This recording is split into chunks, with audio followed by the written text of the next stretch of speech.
out tonight to observe my practice. My name is Geraldine Entendido. The more I live, the less I know. Yes, I have reached a point where I know almost, nearly, next to nothing. I've worked very hard to reach this stage of my development. I teach whatever 101 and whatever 103 to a group of students. I've been instructing for many years, and as you can see, I've turned into one of those proverbial desk dwellers. Right now, the students and I are focusing on the summer reading assignment, the novel Pride and Prejudice by Jane Austen. Also, the students are supposed to come up with a thesis about the main characters, Mr. Fitzwilliam Darcy and Miss Elizabeth Bennet, by the end of class today. Also, earlier this week, I assigned a composition called What I Did on My Summer Vacation. They can come up with their own titles, of course, but that's the assignment. I like to give my students models to emulate. Sometimes the model pre-exists. Sometimes I create the model. I like to model for my students the skills I want them to learn. For the summer vacation assignment, for example, I narrated my own experience so they would know what it was I was looking for. Yes.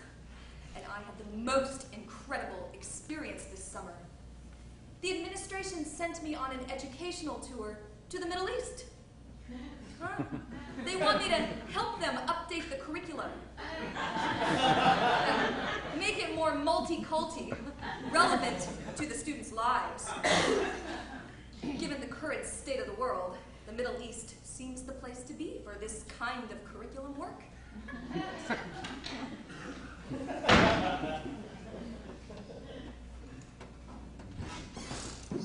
So they sent me to this desert.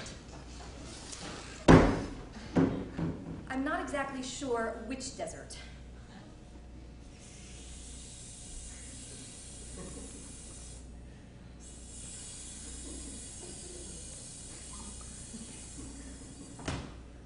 There are a lot of deserts out there. Pretty soon they all start to look alike. To me they do. Anyone else will tell you the same thing. Yeah, the local Muslim community there occupied these dilapidated yet still habitable concrete apartment blocks. I lived in one of these blocks too. At first, I think I frightened the community. But after they saw that I keep myself generally well covered, because I'm so fair, they accepted me pretty much. I gained a kind of special status, like a maverick, or like a doctor of some sort. Really. They tolerated me, the point is. Let me use the community swimming pool. Really, I had no problems with the neighbors. I don't like to swim in chlorinated water, but I liked hanging out at the community swimming pool. No one else was ever there. I'd loll around, dangle my hands and feet in the water, soak in the solitude, read my book. Periodically, I could feel the neighbors watching me through their tenement windows. I think they fancied me exotic, which is so funny because I'm so not exotic. I mean, Middle Easterners are the epitome of exotic. To me, they are. So it's kind of funny.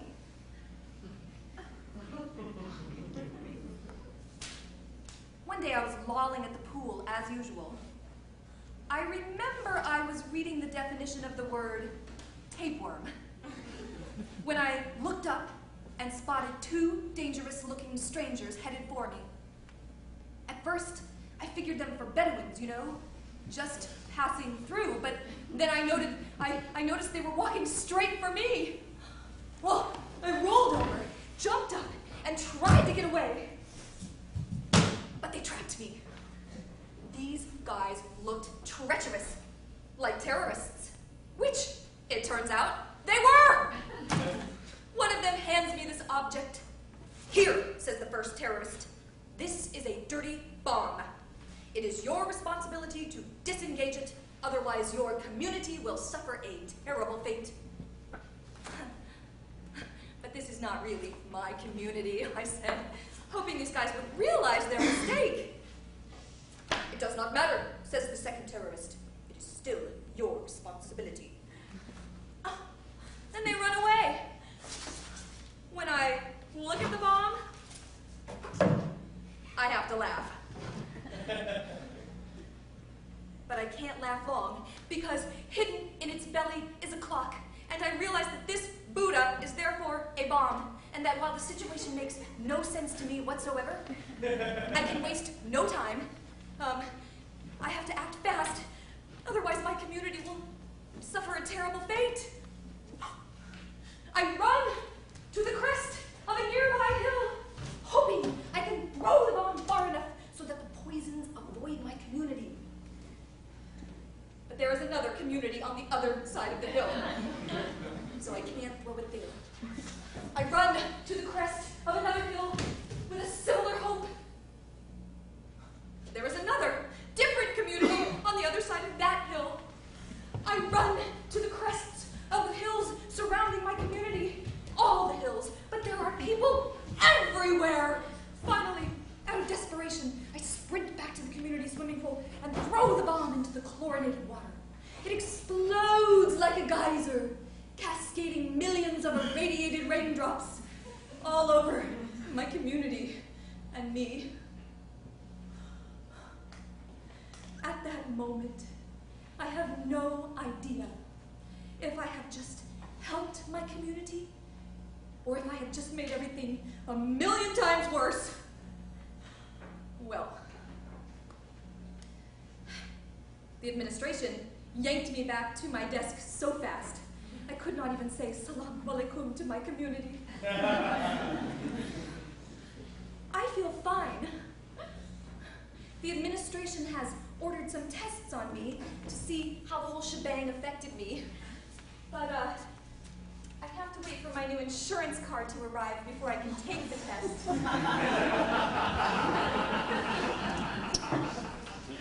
The administration is not sure when the new insurance cards will be here.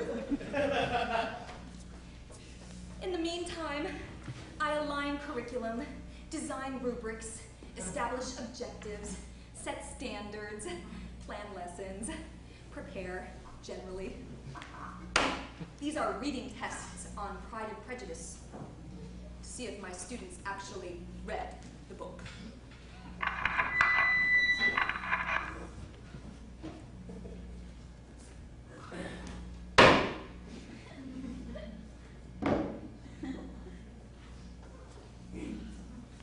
Good day. Today, numerous guest speakers will discuss the hardships, obstacles, and adversities they have had to or currently face. Others will share opinions about vanity and discrimination. Please act accordingly. Please dress accordingly. No flip-flops. Teachers, please stress the according actions as stipulated in the student handbook. Stress these according actions through your example.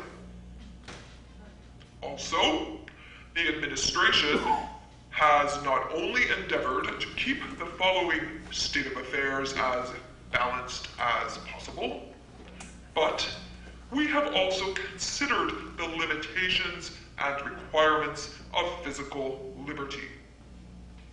Thank you, and have a great day.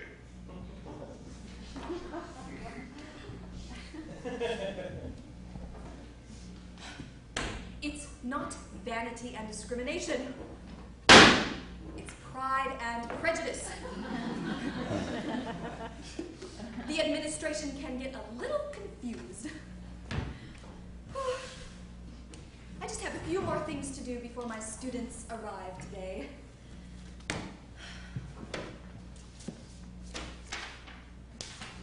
These are those reading tests on Pride and Prejudice.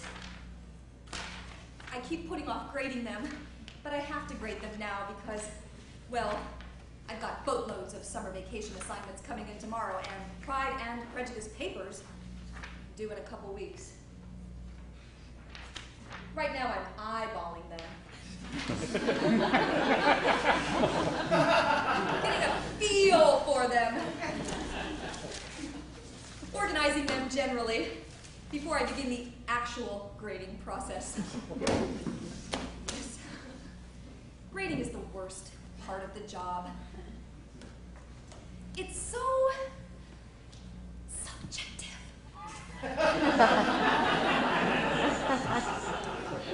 I create objectives, design rubrics, set standards, but, well, when it comes to the actual moment of assessment, a lot of how it unfolds is based on perception. Yeah. I mean, everyone's different, right? What moves everyone's heart is a little bit different. And well, you know how a butterfly's wings flapping in China can create a maelstrom in another area without ever intending to? That's what grading feels like to me.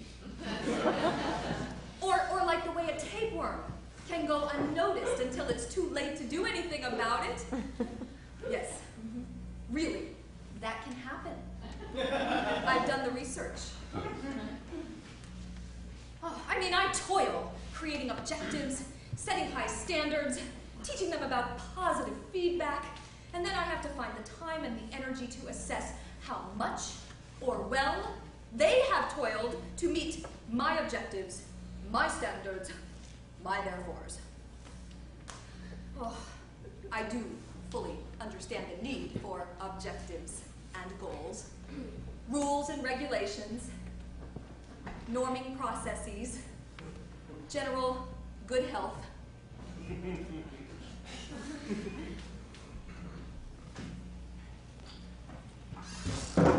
They got books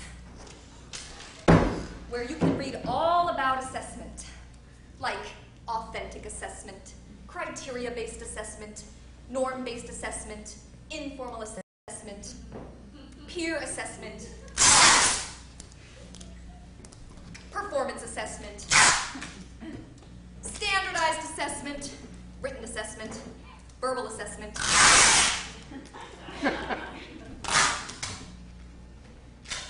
oral assessment.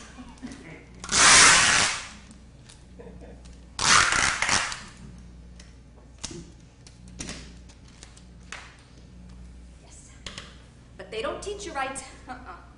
They don't teach you right, those books. All the experience I ever got about how to be fair, I got by sheer experience.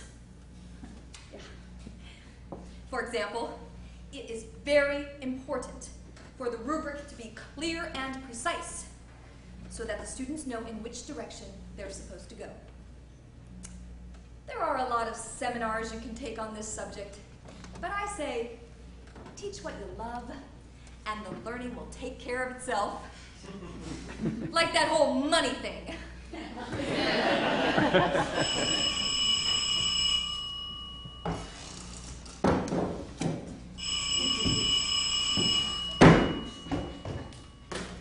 Where is it?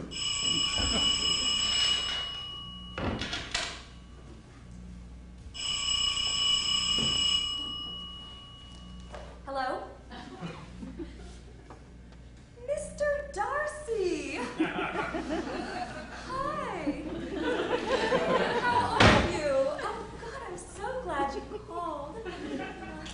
But, wait a minute. Why are you calling me from this number? What do you mean, what number did you call me from?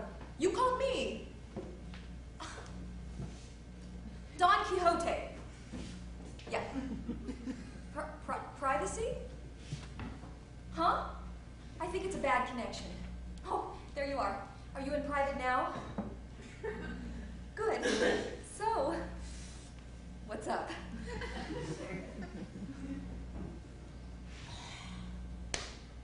Oh, Fitzwilliam, please, please don't start this with me again. No.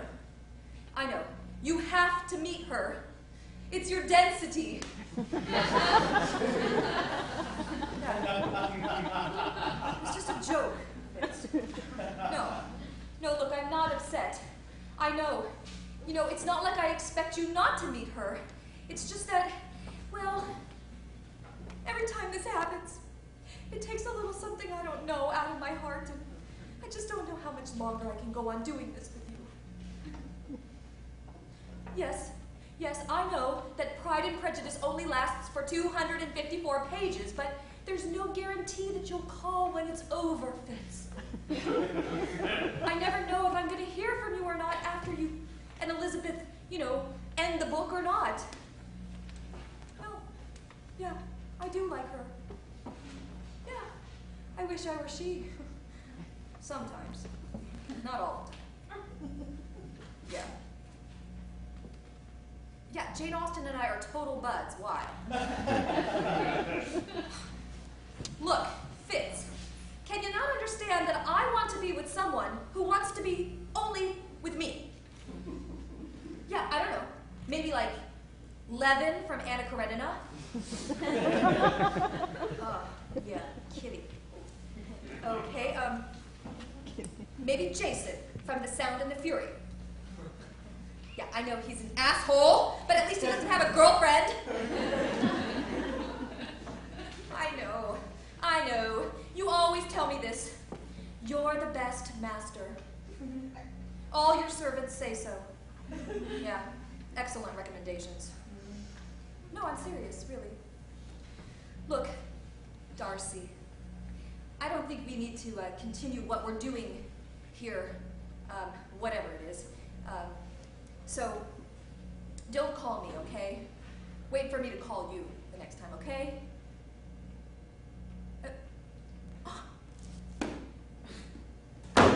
He is such a dick.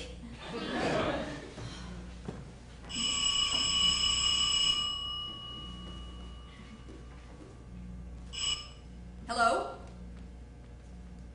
Hello? Hey now. Hi, Jane. I wish you would never introduce me to Mr. Darcy. He's not so bad, is he? Oh, no, he's not so bad. You know what his problem is? I thought you were trying to stop judging everything. Well, yes, I'm trying to stop judging, but not stop using judgment. Darcy and Eliza. Ew. Use Elizabeth, please. What's wrong with Eliza? I don't know. Too exotic. It's just a nickname, for goodness sake. Well, it bothers me. Are you okay? You don't have your usual Jerry Entendido energy about you. I'm fine. Seems like you could use a good rest. Nothing is wrong with me, Jane. Can't you understand? I just have shitloads of work to do before tomorrow. I have got papers to read. I can't even tell you how much work I have to do. You're stressed out. Perhaps you should see some type of doctor. Well, you know, Jane, maybe if all I had to do all day was sit in a parlor, mend bonnets, and gossip about the neighbors, maybe then I'd be more relaxed. Maybe then I'd have cargo loads of energy to romp around the countryside and flirt with rich men who have nothing better to do but throw balls, shoot guns, and, He has lots to do, Jerry. His estate is huge. Yeah, well, I've never actually seen it. When is the administration sending you for those tests? As soon as my new insurance card gets here. What's wrong with your old card? I don't know. Hey, look, Jane, I gotta go. My students are gonna be here any minute, okay? All right. Take care. Talk to you later, okay? Okay, Jane. Thanks.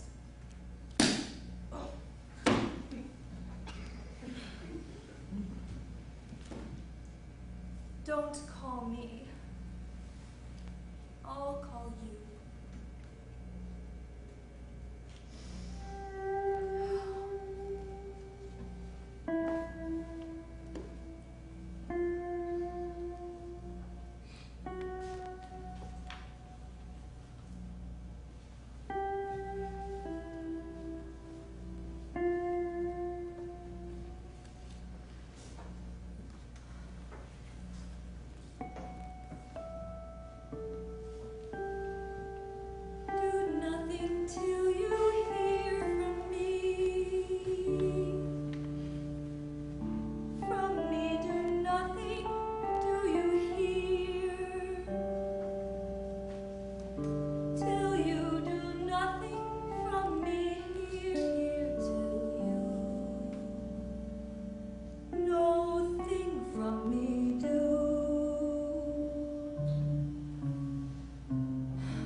take out your notebooks. Let's begin by hearing some rough drafts of the summer vacation composition, which those are due tomorrow. What competition? Composition. Truman, the one I assigned at the beginning of last week. The one, you know, the one about what you did on your summer vacation, that one. I didn't know we had homework. Oh, Truman, are you writing down your assignments like you're supposed to? I can't write. You can write. I'm a bad writer. Oh. Well, Truman, you know, the only way to get better as a writer is to write. Miss Entendido, I'll read my rough draft. Thank you, Leticia. Okay, I want you to wait until you have everyone's attention, okay? All right, just shh. Okay. On my summer vacation, I went on a cruise with my mom and dad to Nova Scotia, which is really cold even in the summertime.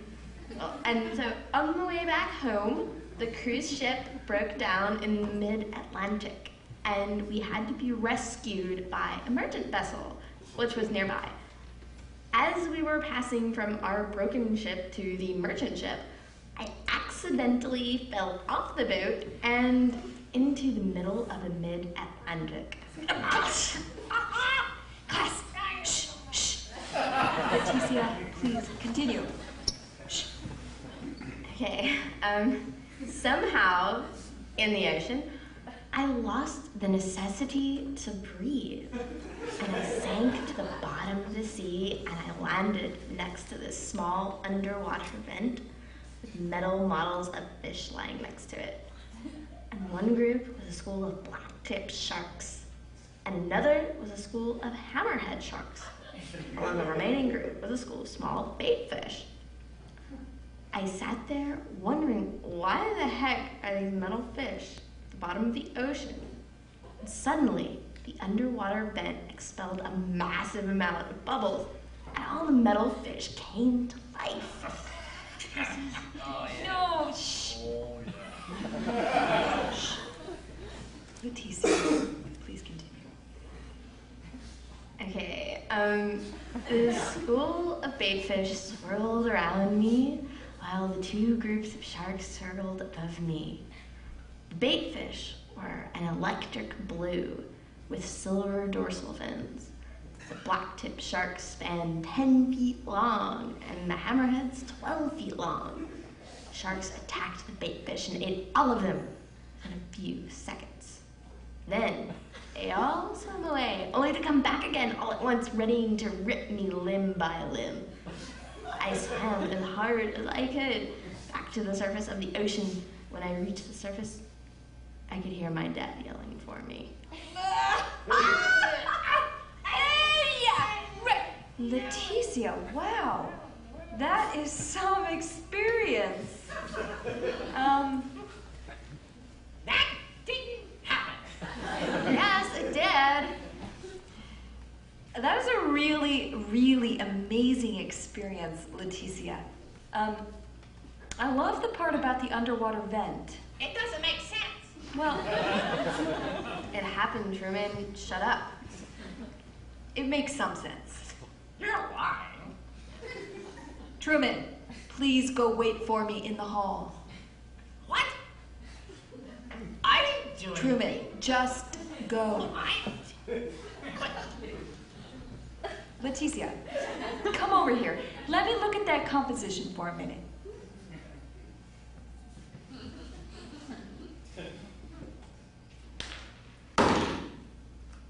I am in love with Miss Entendido. She's nice and smart and pretty.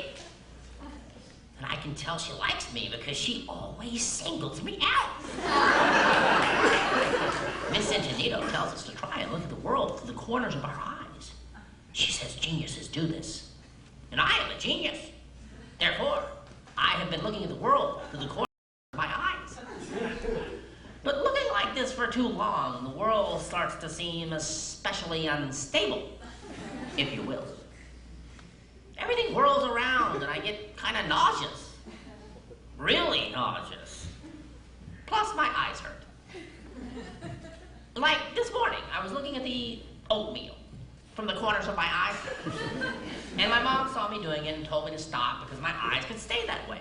But I was trying to see my oatmeal as if I were Charles Dickens. Who's a confirmed and registered genius. I mean, Mom, I want my eyes to stay this way. Anyway, so, I was looking at my oatmeal through the corners of my eyes, and guess what? The oatmeal transformed into porridge, which was totally cool. Miss Intendido also says that God is in the details. Well, oatmeal and porridge are totally different details. Therefore, God cannot be a monothesis. God must be a polythesis. I have discovered that oatmeal is not only oatmeal. It is also porridge, corrupted pottage, mush, panic grass, a food made by boiling some leguminous or farinaceous substance in water, or like milk. And I could not have seen all this truth had I not been looking at my cereal bowl through the corners of my eyes. Thanks to Miss Intendido, my genius grows fatter and more out of control by the day.